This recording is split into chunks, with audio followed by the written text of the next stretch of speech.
Ladies and gentlemen, please direct your attention to the stage. Ladies and gentlemen, please help me welcome Buhle Dlamini.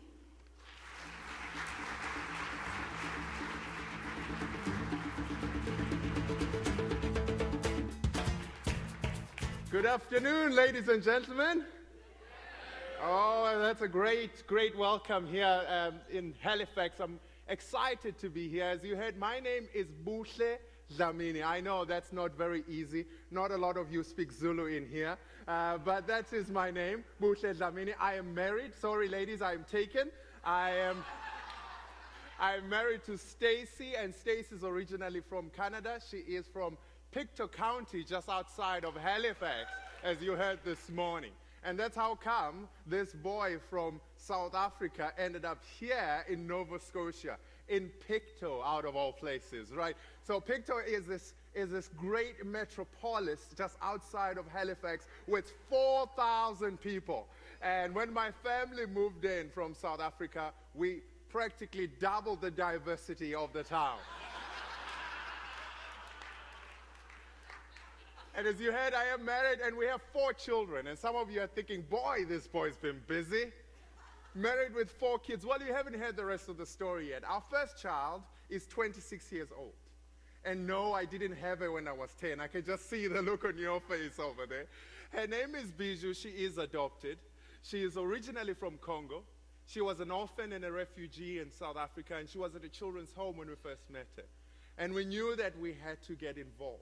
And so, as a young teenager, we brought Bijou into our home. And so it's like instant family. We just got married and we had a young teenager. So just add water and voila, right? It's all there. So that's our first child. Our second child just turned 19 this week. His name is Nhlanhla. And the good thing about Nhlanhla is that he looks a whole lot like me. And that's because he is my brother. And that's not a joke at all. Both my parents passed away to HIV and AIDS. And I speak about that because I think we need to speak more openly about this challenge that we face and get rid of the stigma that goes with it. And when my mom passed away, we decided to adopt Nhlanhla into our family. And we already had a young teenager, so an 8-year-old at that time wasn't going to be too much of a problem. The good thing about Nhlanhla is that he looks like me. So when we walk in the mall, people say, hey, is that your son? I say, yeah, it's my son. So what? Deal with it, kind of thing. So that's our second child. Our third child is Trinity, and Trinity is 9 years old. And that one, my wife and I helped to make. So we can do it, just in case you were getting worried a little bit. And up until recently, I was concerned about having a 4th child. Because you know what the statistics say. That every 4th child born in the world is Chinese. So I was a bit concerned. Because my family is diverse enough. I mean, think about it. We've got this blonde Canadian. We've got 2 Zulus, me and my brother. And then we've got a Congolese and a mixed child all in this one household. So a Chinese might have been a bit too far. But I'm happy to say that in May of 2011, we had our 4th child. His name is Kailetu Richard Dlamini, and he was not Chinese.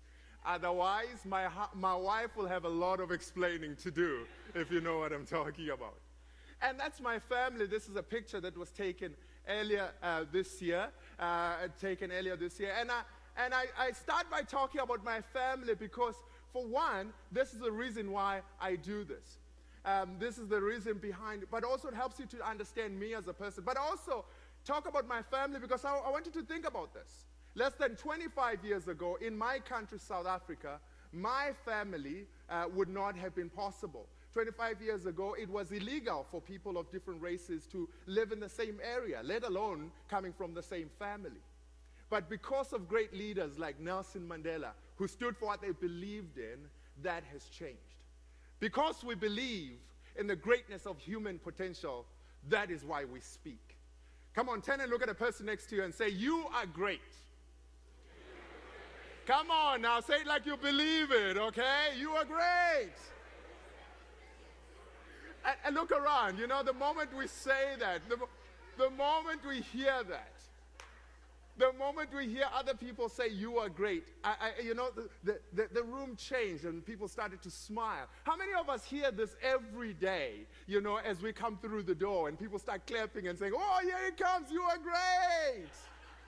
Let me see a show of hands. How many of you? And that happens to you when you come home and your spouse and your children, they start lining up with excitement and say, here he comes, here she comes, you are great. Not one? Oh, there's one hand over there. But the reality is that many of us, that's not our daily experience. And so we are about unleashing greatness in others. And this afternoon, I want to talk to you about unleashing your greatness. I was born and I grew up in a rural village in northern KwaZulu-Natal, in a place called Hlabisa, and I was raised by my grandmother. I grew up in an impoverished village that didn't have much opportunity. And it was my grandmother who helped me to understand and see greatness in a young man. It was my grandmother who helped me to understand that it's not what surrounds you that counts. It's not your background that counts. It's not where you come from that counts. It's what's in you that counts. It's what's in you that counts. That great Scottish poet and novelist, John Buchan, put it this way: our task is not to put greatness back into humanity, but to elicit it. For greatness is there already. You see, unleashing greatness is about understanding. The greatness is there already. The potential to be great is already there. And all that we have to do is unleash it. All that we have to do is to bring it out. But the challenge that we have as speakers, and the challenge that I have this afternoon, is that often we get accused of being too much about hype. We get people excited, and their heads are all up in the clouds. And then they go home, and then this happens.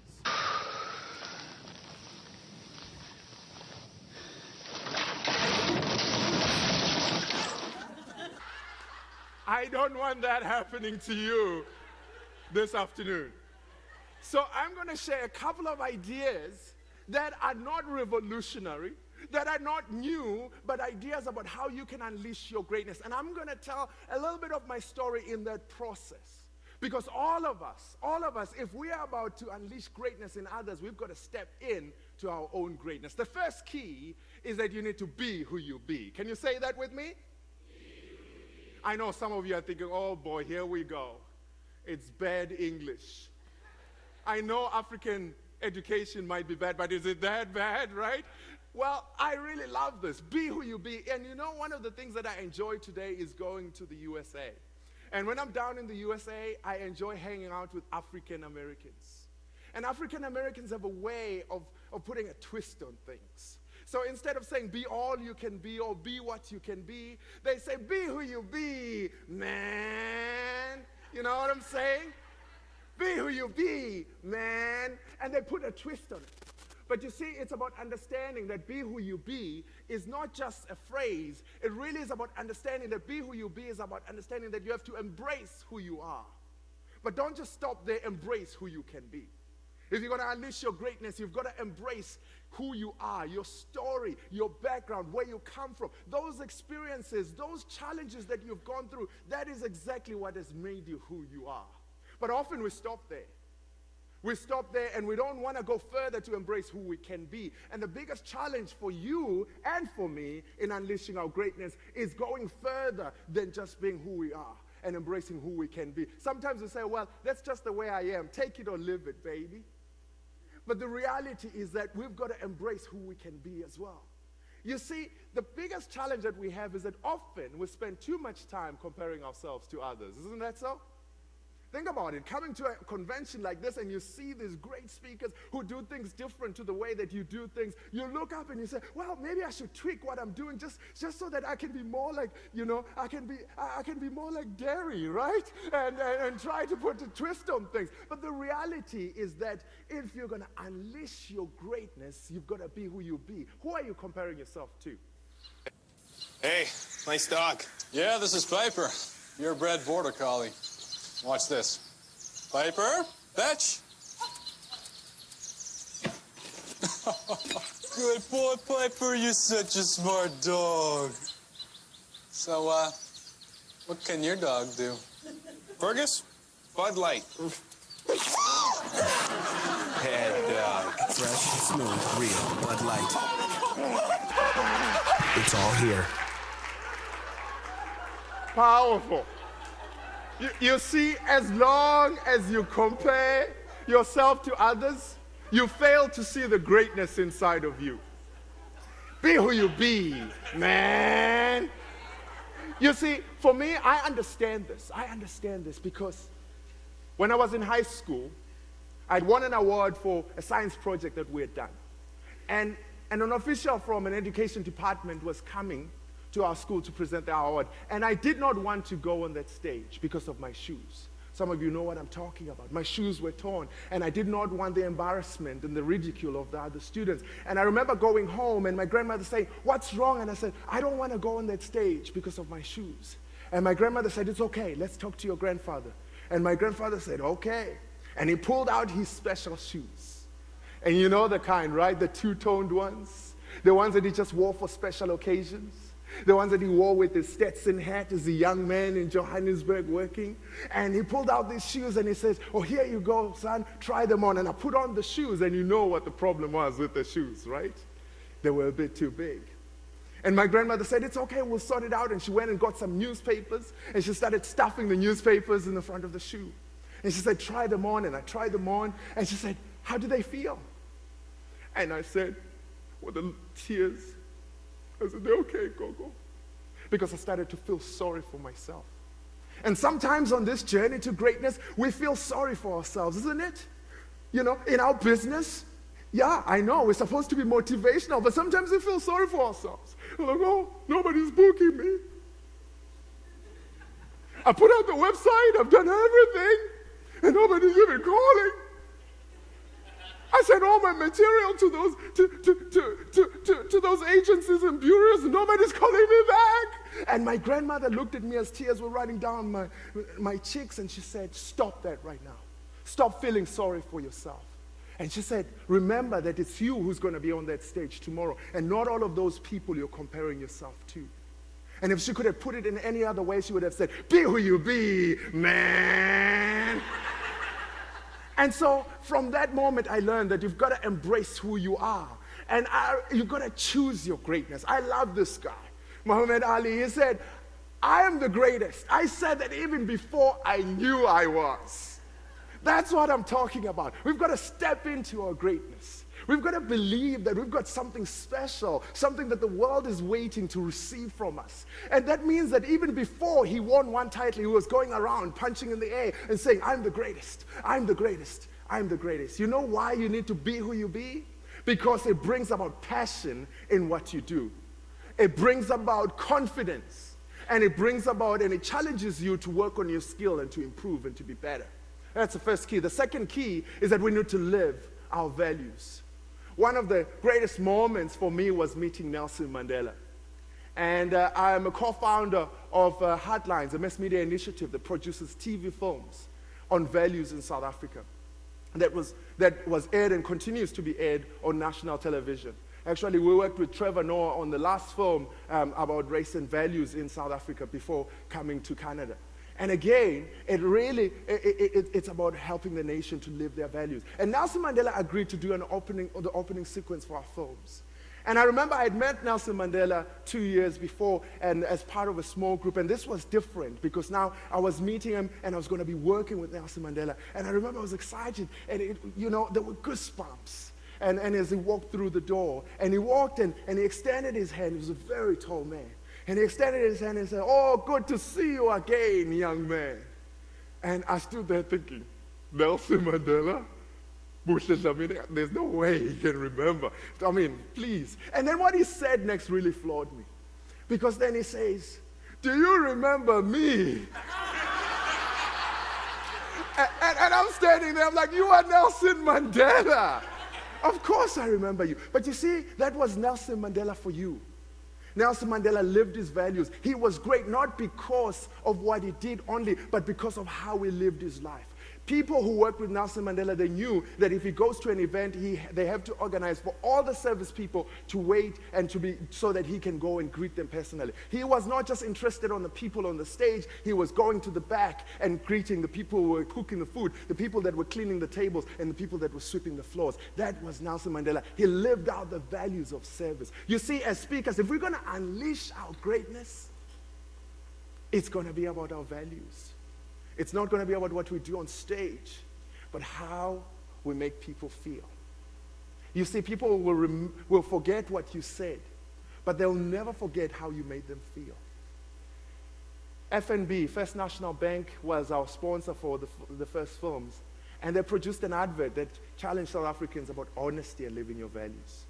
You see, in South Africa, it's common if you get caught by a traffic cop to bribe, and often it's just called giving a donation. Take a look. A couple of days ago, I was stopped by a traffic cop for speeding. He asked me for a donation, and I agreed to give him one. Driving away, my daughter asked me, "Why did you give that man money, Dad?" And I said, because I'd done something wrong and I wanted the problem to go away. The impact of it only hit me a day or two later when I'd given her a scolding for telling a lie, and she walked into my study and offered me 10 rand of her pocket money, saying, "Is this enough to make the problem go away, Dad?" I didn't know what to say. Must have a code that you can live by. What would you have said? At First National Bank, we believe in the value of values, not just the value of money. Because a nation that has no values is a nation that has no wealth. Powerful, right?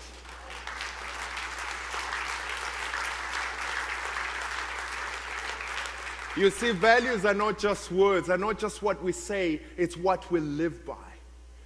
The third key is that you need to unleash a winning attitude. And great athletes will tell you that your attitude determines the outcome even before you step onto the plate. That it is the attitude with which you come that determines whether you're going to win or you're going to lose. And I've learned this over and over again in my life, that to unleash my greatness, I need to unleash a winning attitude. An attitude that says, I will not give up.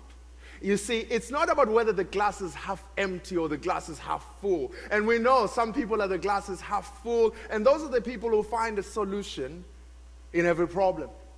And the people who are glasses half empty, they're the people who find a problem in every solution. And sometimes we have those people in our lives. But you see, it's not just about that. It's about the response to the events that happen in your life. 2014 was one of the toughest years in my business career. Think about it. I did everything that they say are the difficult things that you can do.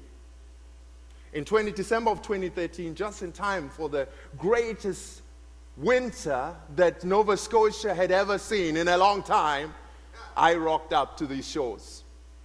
And I come, and so I moved country. I moved house. I started a new business in a whole new environment where people can't even say my name. And I had to choose how I'm going to deal with this challenge in my life. And you see, in life, it's about choosing a winning attitude. What are you choosing?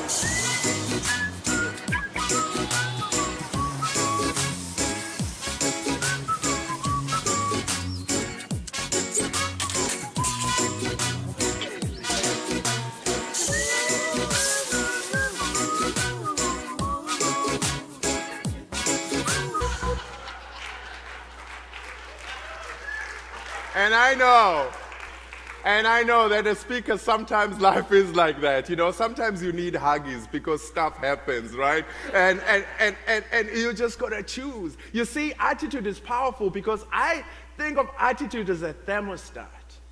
Attitude is like that thermostat that controls your internal condition, which affects your outcome. And if you work on your attitude, hey, man, greatness is possible. John Maxwell puts it this way, that there's a little difference between people. But that little difference makes a big difference. And that difference is attitude. Choose to unleash a winning attitude. My last key is that in order for you to unleash your greatness, you need to choose to create the future that you want. Choose to create the future you want to see. Jack Canfield was great last night. It was very challenging. And for many of us sitting in those chairs, we were thinking, yeah, I need to stop making excuses. I need to take responsibility for where I'm going, because at the end of the day, it is up to me. If it is to be, it is up to me. And I learned this very early on in my life, that it's not where I come from that counts. It's not the circumstances that count, but it is the choices that I make that count. And right now, many of us are facing financial challenges in our businesses. We're facing an economy maybe that's not cooperating with what we want to see, but we still have choices to make. There's a great movie that's still on Netflix. It's about Maruge from Kenya, an 84-year-old. When an opportunity comes for him to go back to school, he takes it. The new government has announced free education for all. Good morning, boys and girls. Can I help you, Mzee? This is a primary school. They said everybody go home and rest in peace. I'm not dead. You got to see this. You don't give up easily, do you? I'll be a good pupil. We have a new student today. Open your exercise books. Let's begin. An old man has actually gone back to school. The teacher who took Maruge to school at 84 years is absolutely crazy. What is that? I was a prisoner. The British, they told us to be quiet. So we spoke very loud. Freedom! Freedom! Freedom! What's going on here? An old man like him does not belong in a classroom full of children. If we let Maruge in, how can we refuse others? You're wasting your time with that stupid old man. Who is this? You want to take care. Why are you risking everything because of this old man? British killed his family. We have a duty to help him. Have a letter. I must read it for myself. I have to understand. We have to learn from our past. We must not forget that we must be better.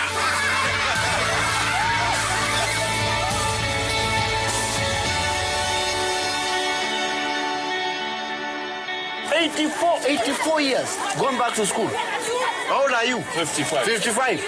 You are a toddler. My favorite line. 55, you're a toddler. What's your excuse? We all have excuses why we can't reach the next level. We all have excuses why we can't do what we want to do. We can't control the circumstances in our lives, but we can control our response. In my own life, I've dealt with all kinds of things, from racism to all kinds of things. Even just a week and a half ago on a flight to Chicago, sit next to a guy, the most bigoted guy, who goes as far as saying, "Don't effing touch me, it's a tight plane." But you have a choice. In every situation, what's your excuse? You see, if you're going to unleash your greatness, no excuses. Choose a life of no excuses.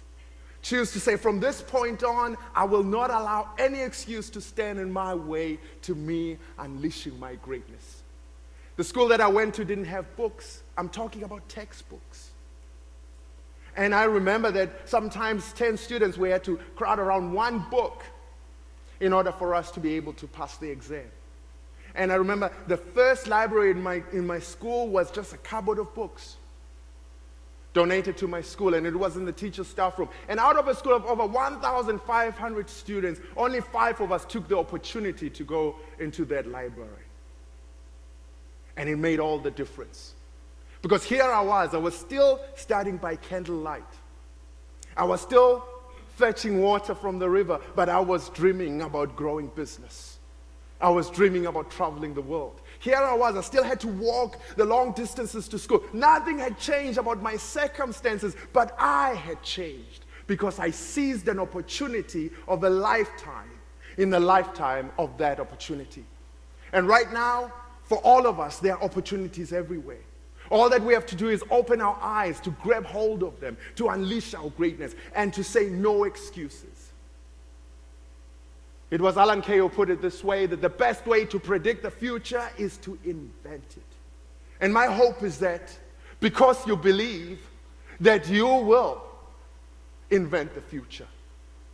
Because I believed, the Zulu boy from the sticks of Arua village in Hlabisa in northern KwaZulu-Natal grew up to impact thousands of young leaders through our Leadership Academy. Even right now, as I speak, in South Africa, there are multiple academies that happen every week. We have a team of over 55 facilitators making sure that young people in disadvantaged communities know that it's not their circumstances that will determine where they end up. And because the young man believed, I've been able to grow business and work around the world. Because the young man believed, millions of South Africans through our television program have been impacted and challenged. What will you do? What will happen because you believe? And my challenge to you is that you need to dare to believe in your own greatness. Dare to dream even greater dreams. Dare to dream of a greater future and work every day to create it. Because you can. Because you must. And ladies and gentlemen, the world needs you too. Unleash your greatness and be who you be, man. Thank you very much, ladies and gentlemen. Thank you.